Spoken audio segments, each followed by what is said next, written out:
Já tá gravando? Aí falei com ela na Flip, muito chique. A roupa, a cor tá ok? Vou trocar, tá? Porque eu tenho roupas. Tá. Essa não foi a biblioteca que eu fiz, foi a biblioteca que eu usei quando eu era pequena. A minha biblioteca tá no barco, na Sardinha 2, que tá agora na Groenlândia, passando inverno lá.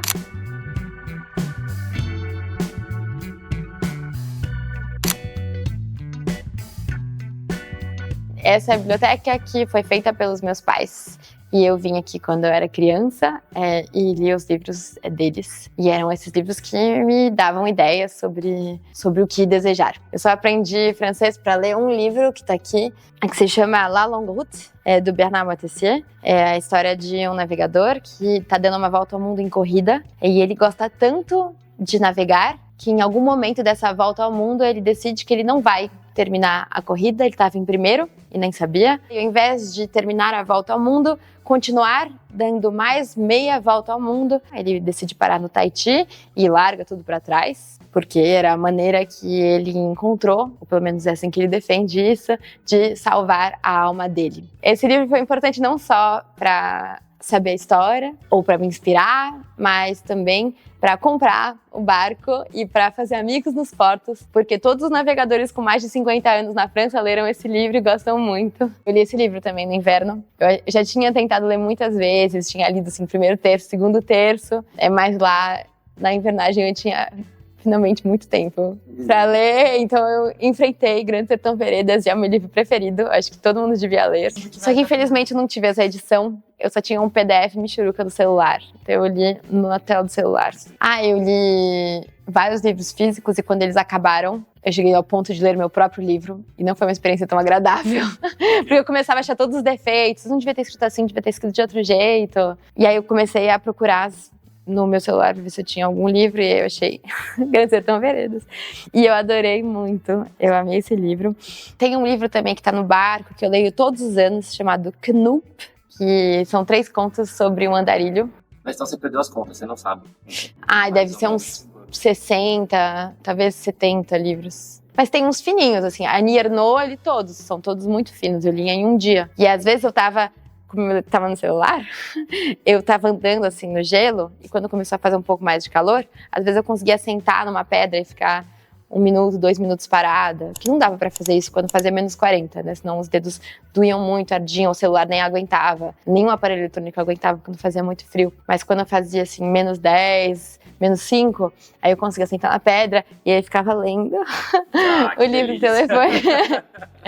Era bem legal. Que não dava pra fazer com a luva, né? Com as páginas por causa da luva, então eu fazia com o nariz na tela e aí funcionava. Tive muita sorte de fazer a mesa na Flip com a Anastácia. Foi um livro que me marcou bastante. Por coincidência, eu recebi de presente de muitas amigas e ela fala sobre um acidente que ela teve com um urso e ela quase morreu por causa disso, deformou uma parte do rosto dela.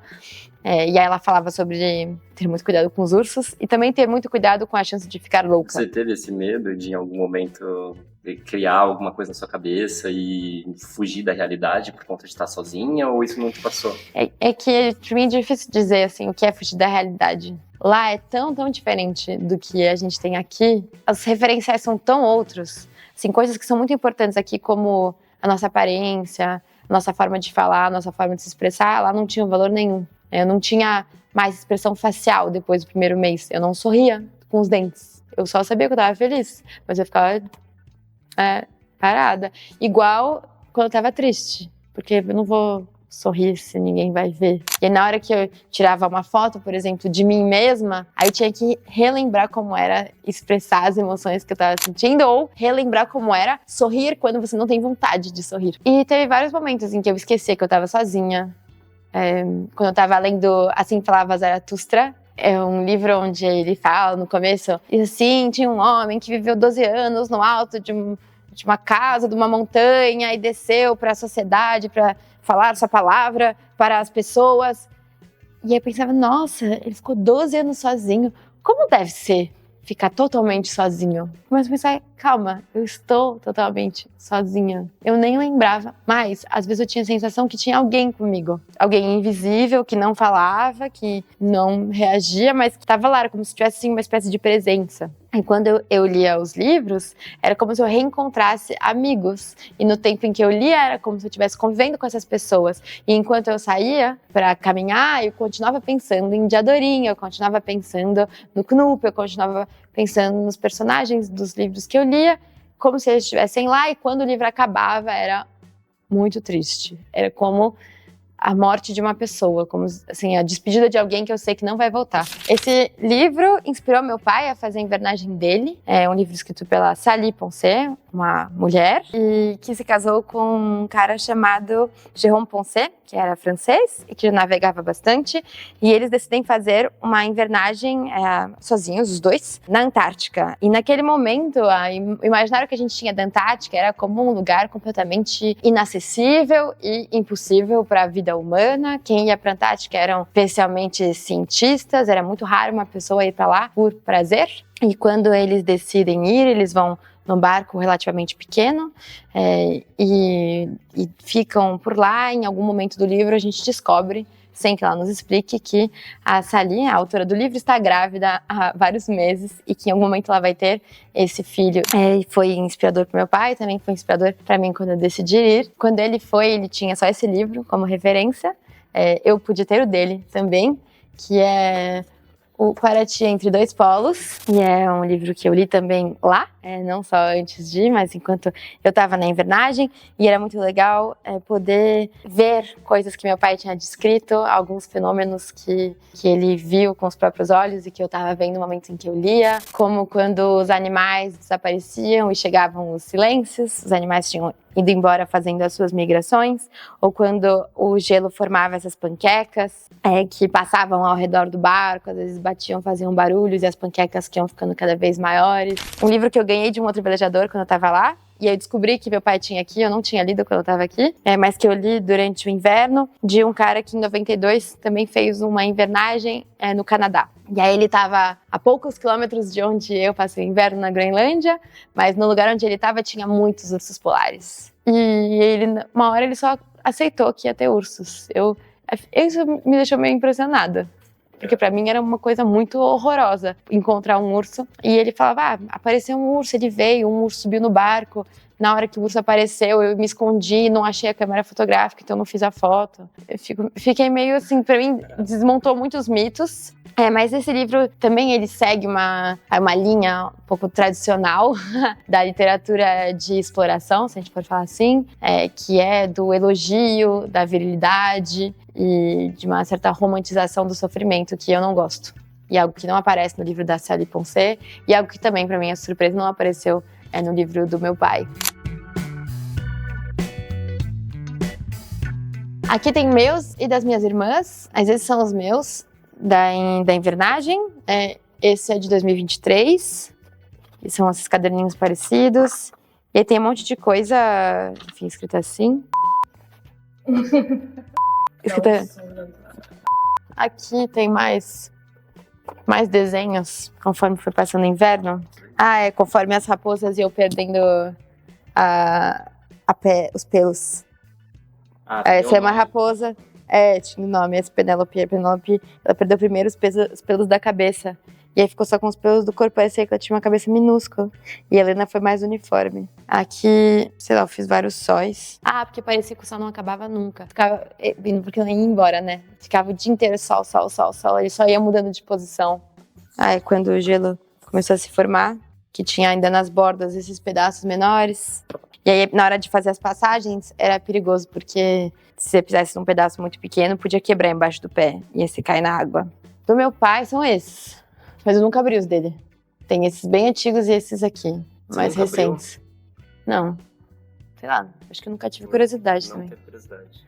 Não, até tenho, mas sei lá, o diário dele, né? Que vou mexer no diário da outra pessoa. Das minhas irmãs eu abri, mas meio sem querer, porque são todos iguais, né? E também porque quando a gente era criança, a gente nem sempre lembrava o que tinha acontecido, nem sempre tinha escrito no dia. E a gente pegavam umas das outras pra roubar, sabe? O trecho, a memória. E esses são vários sobre o Shackleton.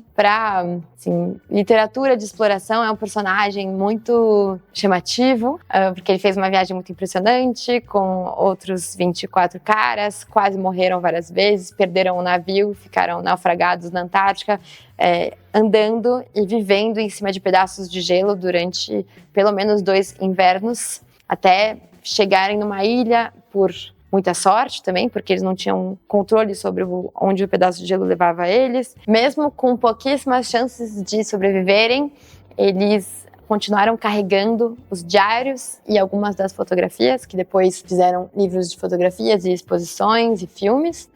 Tem uma passagem em que o Shackleton fala para eles levarem apenas os pertences muito, muito, muito necessários, o mínimo necessário, e aí eles largam para trás quase tudo.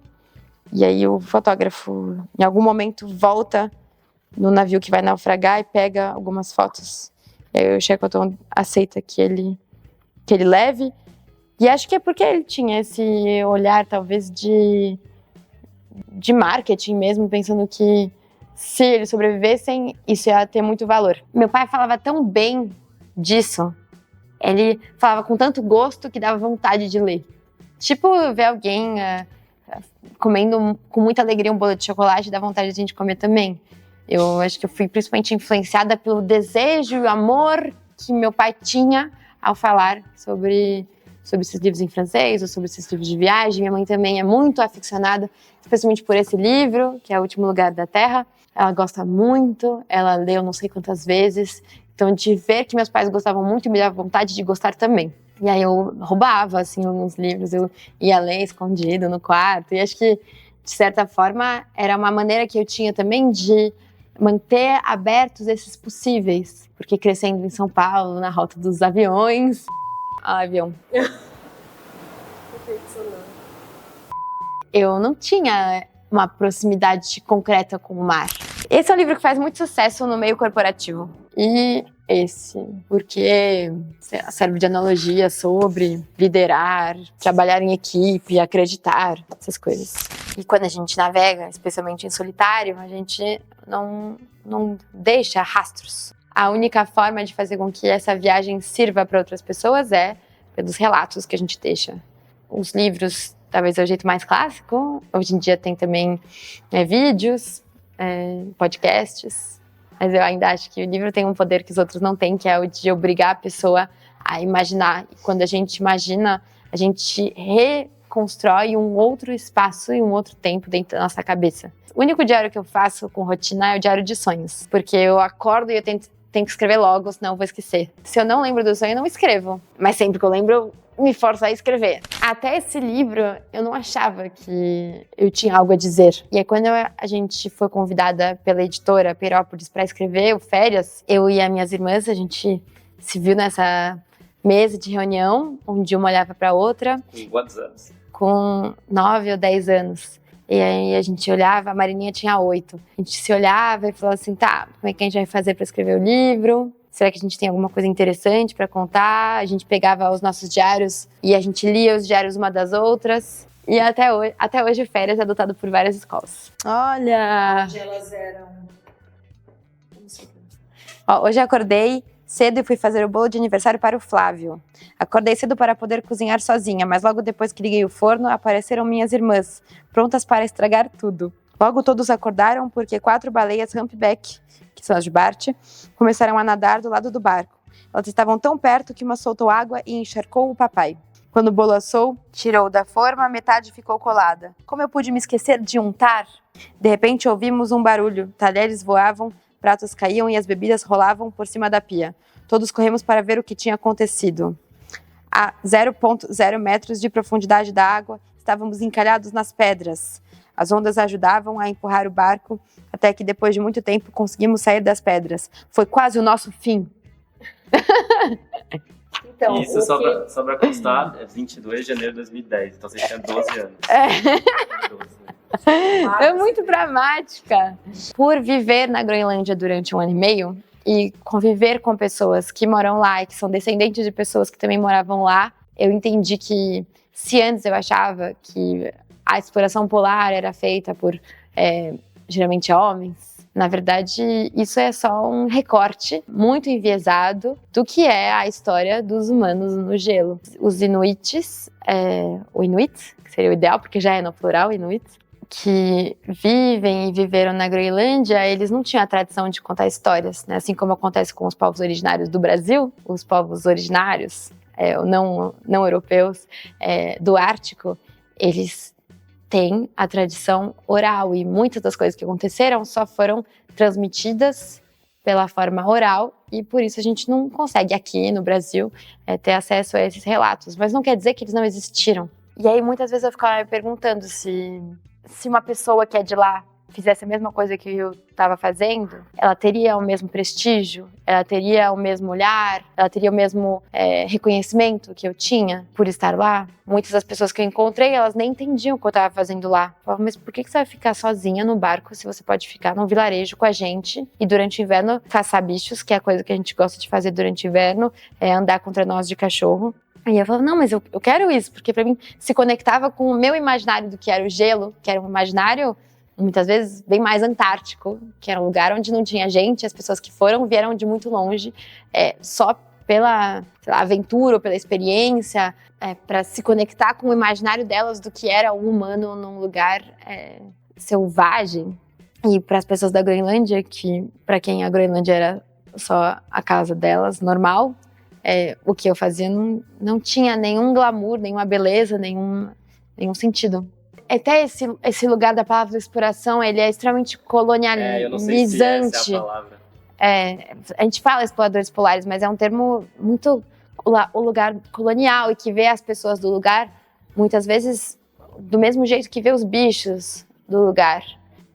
Tem muitos groenlandeses que andam no gelo e navegam no gelo o ano inteiro e eles não são chamados exploradores, nem aventureiros, comandantes. E eu ficava buscando quais eram os livros que tinham sido escritos por eles. Eu não achei até agora um livro escrito por uma pessoa do lugar, por um groenlandês, mas eu achei vários canais de YouTube, eu achei vários músicos, eu achei contas no Instagram de groenlandeses, algumas que fazem muito sucesso, internacional. Então eu achei essas outras formas de relato que também são válidas. Você tá com saudade? Sim. Eu penso em voltar e ficar mais tempo. As coisas que a gente vive na cidade é como se elas fossem como se fossem fogos de artifício. Você encontra uma pessoa, tem uma explosão e aquilo acaba. São poucas coisas que perduram. E é como se a gente estivesse o tempo todo trocando tantas vezes de página para as páginas que não tem nada a ver uma com a outra, que mudam de formato, mudam de tamanho, que a gente não tem tempo de absorver o que a gente viveu, nem de entender, nem de interpretar, nem de construir a memória, que a gente já está passando para a próxima.